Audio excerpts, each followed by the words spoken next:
So it is afternoon. Good afternoon, everyone. Thank you for the invite today. I thought I was being quite brave. I thought by now you probably have had enough PowerPoint presentations, and I thought, I know, I'll wing it. I'll go freelance. Now I'm thinking, what a fool I am. Has anybody seen the film Still Alice? It's brilliant, isn't it? Yeah. I wouldn't normally signpost to a Hollywood film, but it's one of the few that actually I think does capture some of the experience. But there's a moment where she's a linguistic expert, for those of you who don't know. She sort of turns the stereotypes of dementia on its head. She's a younger woman, she's in her 40s, and she's very articulate, being a linguistic expert. And while she's talking, she sort of loses a thread, and it's one of the first signs that she's starting with some symptoms of dementia. And I'm literally stood here thinking, oh my gosh, what have I done to myself? Right. So that's enough excuses. So my name's Shaun. I'm the dementia practitioner, and I've recently become the learning disability practitioner. I've come from the Royal Liverpool and Broad Green Liverpool Hospital, which is a huge city hospital. It's the biggest in Merseyside and Cheshire. We take patients from that region and as far as the Isle of Man. Okay, so it comes with all the issues that you associate with city life. So currently we live, I don't know if anybody's seen, there's some flyers out there at the front. This is where the PowerPoint would have come in handy. It's quite a nice picture of the Royal, but in real terms it's a real horrible concrete monstrosity that was built in the 70s. In fact, there was a sister hospital, I believe, built in the States. That one's been pulled down and rebuilt twice. So it shows you where we're up to. Having said that, before our very eyes, we've got a brand spanking state-of-the-art hospital that's about to be finished next year. It took about 3 years to build. It's cost about 500 million. And some of the things you've heard about this morning, the challenges, are we've embraced all the issues around privacy and dignity and infection control and lots of other service benefits. But we're moving to a similar bed base, about 650, maybe 700, completely single rooms, all en suite. And I can see some of you going, oh my gosh, okay?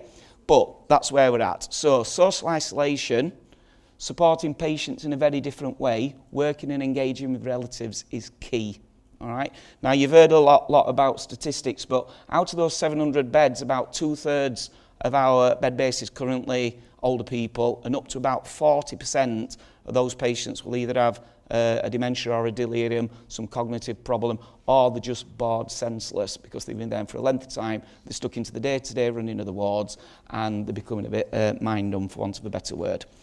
So, I've told you about the new build hospital. What kinds of things are a patient subjected to at the best of times? Well, you've heard about them. Increased falls, hospital-acquired infections, medication problems, and more currently, all the safeguarding issues that are becoming more and more apparent for vulnerable patients.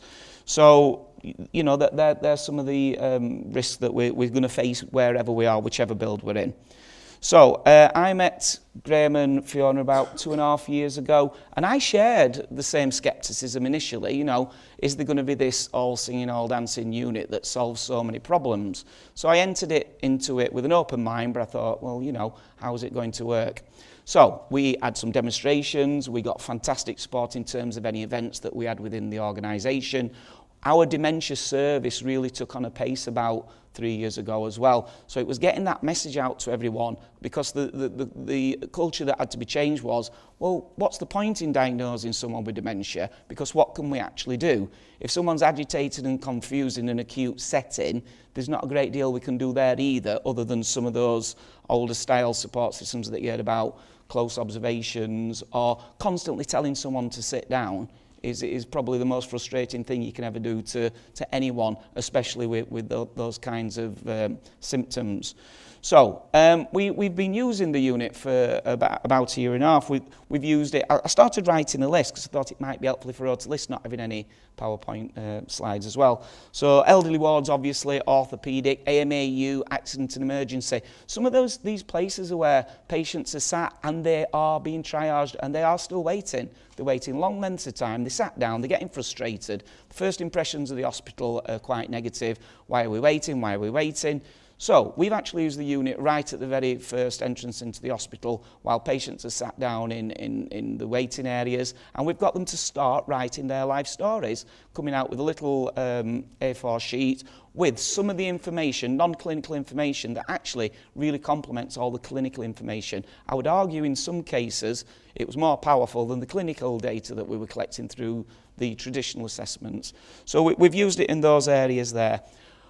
I can similarly tell you anecdotally a lot of the information about, well, we think we've reduced length of stay because patients haven't fallen. We think we've reduced falls, but it's difficult to tell you exactly how many, because if they haven't fallen, that wouldn't add as a fall, so it's difficult to say whether they would or they wouldn't. In terms of financial savings, again, that's really difficult.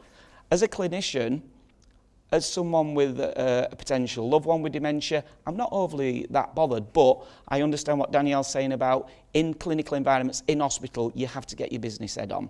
So I am keen to pick a lot of people's brains in the same way, and surely it's all about collaboration. That's why we're all here today.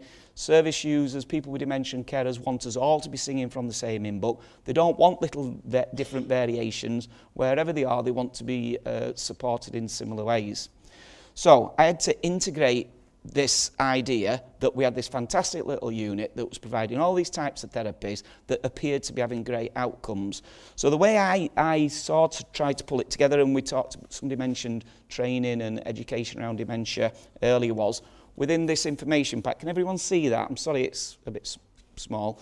So we had to design something that we could use as a passport to underpin, first of all the activities, but the general dementia service.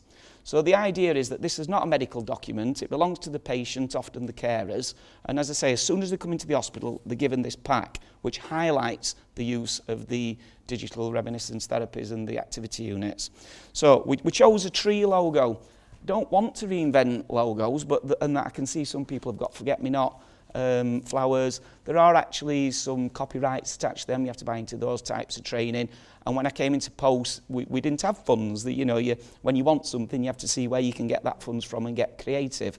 So we chose a tree that we could use to identify where people with dementia were in the clinical areas. We've got some more advanced IT solutions, but this has been going for a couple of years, and we've used about 2,000 of them in that period of time. So that, number one, tells you about our activity, but hopefully I can demonstrate that amount of people benefited from the service, including the digital activity unit as well. So we chose a tree because there's something about a tree getting older, losing its leaves. You can associate with memory loss. It's not male, it's not female, there's no religious connotations, people like nature.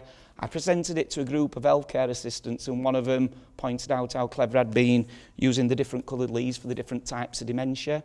I hadn't, but I'm having that one. And they'd obviously listened as well, so that was good. And then I delivered the training to some more senior nurses, and one of them in the tissue viability team said I'd have been even more clever because we'd got the brain lobes and the cortex there. Well, again, if it fits, I'm having it, okay? But it really helped just get that message across. And you might think that, well, why did they do that? So, on the wards, it's really important we know which of our patients have dementia and which don't.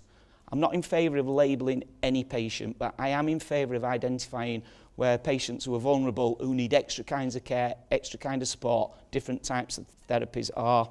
So we have a magnetic version of the tree that goes up on the name board. So I can go to one of our care of the elderly wards, and it's not unusual out of a 22-bedded ward to say, oh, crikey, you've got 17 patients with dementia. That's not unusual. And by the way, they're just the confirmed diagnoses. We probably have some deliriums on there and early onset dementias that have been undiagnosed. Now, that's also useful in terms of thinking, oh, right, crikey, maybe they will benefit from those types of therapies, taking the digital unit to the bedside, using some of the small communal areas that we've got. And all the time I'm thinking, in the new build hospital, surely that is something that we will want to achieve. So, thankfully, we're hoping that there'll be versions of this within each individual room, that families can engage as soon as they get there. They can start building up the life stories and coming out with the additional information to support the This Is Me documents. So within the pack, straight away you've got my contact details. I used to say we, because there was just me for 3 years within my team, which wasn't a team. But I'm pleased to tell you I've just got a brand new dementia specialist nurse working alongside me, so I can actually use that term legitimately. So there's a real simple information pack in there, talking about the benefits of the pack, what dementia is, who I am, and how I link in, particularly with the occupational therapists. And I'm keen to identify who the best people are to deliver this kind of activity. So at the moment, we're currently relying on our volunteer services quite a lot. And it means because we've got a mobile unit, we can hit quite a few wards and provide the best support with the best outcomes that we can. But in particular, it does highlight the use of the units within the bedside activities. We've got other opportunities as well. I think somebody mentioned the memory boxes before, and that works for some patients. We're doing arts and crafts by the bedside for some patients, and that works for them. But for other patients, it's just the music, it's just the sport, it's the engagement building up your life story. I'm a massive music fan, and on the way here I was thinking, oh crikey, when I'm sat there in the care home, are they going to be playing Madonna and I'm going to be voguing? You know, will it be like physiotherapy and reminiscence at the same time? I don't know. Maybe. Are you going to have a cone bra? Why not? Why not? I'll go for it. So basically, we're giving the patients and the carers the information about the availability of what that service should look like. And a lot of it is heavily laid on those options. And it might just be that the digital unit is the key that unlocks that particular patient's memory at that particular time. And another day, it might be the box. And on another day, it might be the arts and crafts. And on another day, nothing will work. Okay? So we also have a memory cafe, which I know is not unique, but it's relatively unique, I think, within an acute hospital. And we take the unit along there where we have 30 or 40. Some of them are inpatients, some of them are patients who have been discharged, and predominantly it's their carers. And they can sit round we use our Costa coffee. We've done some collaborative work with them. It costs the service user absolutely nothing. They get free coffee, cakes, a sandwich. That's worth £10 of anyone's money, isn't it, in Costa? But they've been fantastic, very supportive, and they're looking to roll that out to another 100 of their cafes in hospitals. So that'd be a great achievement if we can. But certainly the feedback that we do evaluate, it's not as sophisticated as you guys. We started off using the smiley faces, you know, from unhappy to very happy, and that was a really basic way of capturing mood change. And we are looking to establish more sophisticated evaluations because they're the kinds of things you need to support your business cases, okay, in real facts and figures, okay. And then you do need somebody to number crunch as well. So I want flexible visiting in here. It's really important that we can say to relatives, you know, do come in at meal times. Of course we have protected meal times, but if we can engage relatives in a totally different way, we can incorporate that into the information stored on the units, we can build that into the This Is Me documents, and we get much better outcomes around eating and drinking, cooperation with medications. People with dementia respond to familiar faces, even if they don't know the name of the person, albeit a very close family member. The outcomes of eating and drinking, for instance, and engaging with any activity are better if it's someone that you know. Okay? So, a case study. I know you've heard some other case studies, but I particularly want to highlight this one because it's the one that was the most powerful in terms of immediate outcomes. So we had a lady, her name was Eileen, and Graham had come in that morning, and we'd been identifying which were the hotspots within the organisation for people with dementia. So I think I mentioned before, we've got quite a really, really busy medical assessment unit at the side of accident and emergency. The journey of patients tends to be that they arrive there, often they're sent up to care of the elderly wards, or often they might have had a fall and they finish up on an orthopaedic ward. This lady had come to us from a care home. She'd gone to the medical assessment unit. I've told you it's a very old hospital at the moment. We went down and the room was quite dire.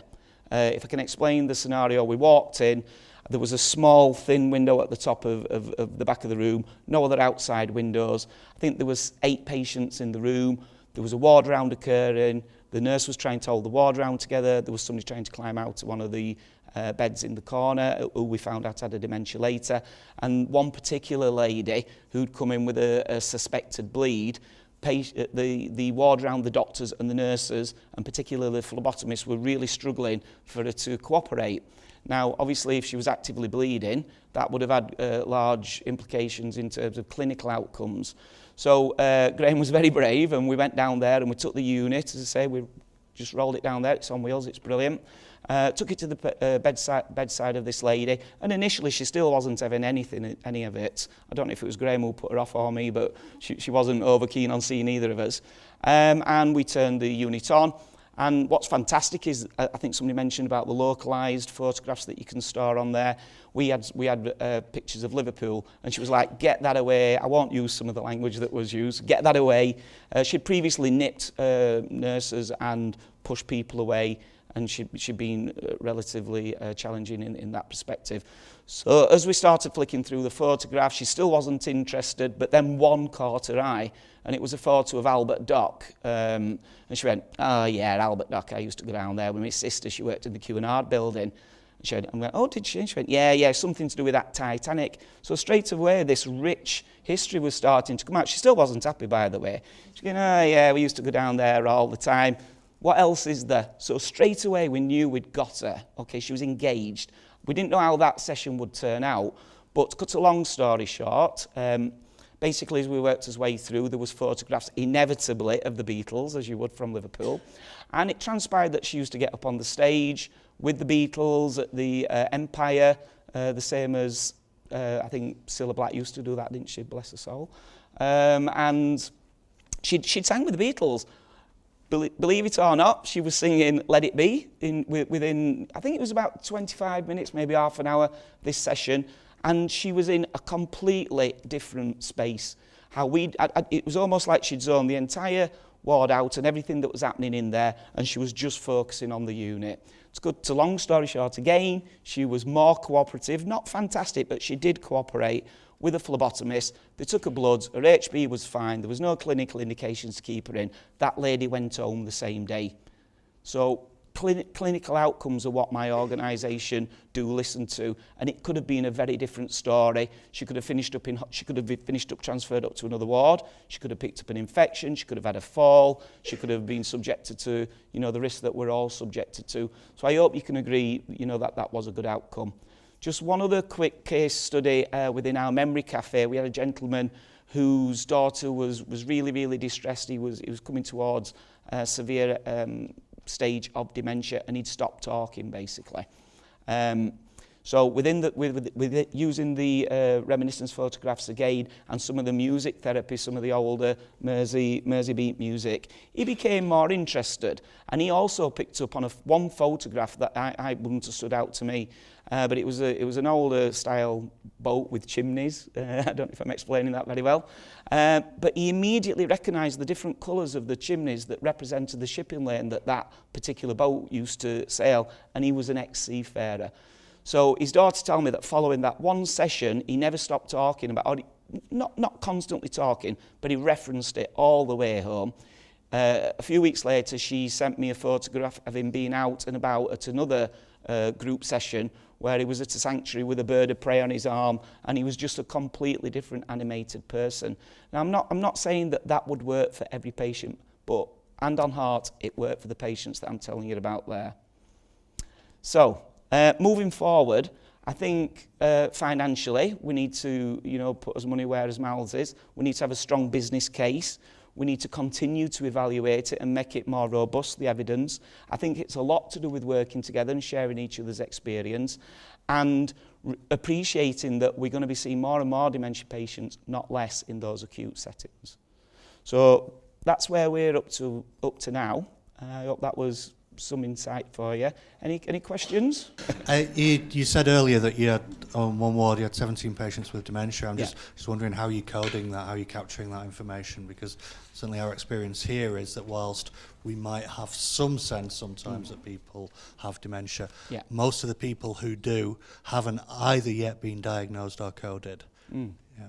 Well, we only capture definite diagnosis of dementia. So we're heavily involved with the sequence. I'm sure most people are around case finding, and through gathering that information and clinical coding, we can identify our activity. So I think we saw 2,800 dementia patients in a 12-month period in our trust. Is it the activity you're asking about? No, well, it's how are you finding out that people have got dementia? Through GPs, through, we wouldn't just take, I don't know if you're alluding to when people get described as having a dementia, but actually it's not a robust diagnosis. We confirm all our diagnoses with GPs, and if they haven't been through a memory clinic, we want to know about exactly where they've got that diagnosis from. Yeah, and not only that, we don't want them described as having dementia. We want to know, is it Alzheimer's disease, vascular disease, Korsakoff's, etc. And all that is about a culture that we've changed over the last 3 years, and actually challenging some of the throwaway comments, oh, patient has dementia. Well, wait a minute, do they? Is it a delirium? Is it a depression? Is it something completely different? So in our organisation, we've got 5,500 staff. So delivering training when there's just one individual at that point doing that has been really tricky. So we embrace using the information packs, and we use online modules, face-to-face training, all the things I think that Danielle mentioned earlier about how you deliver that kind of training, but it must underpin the message that we don't want people labelling with a dementia if that's not the case.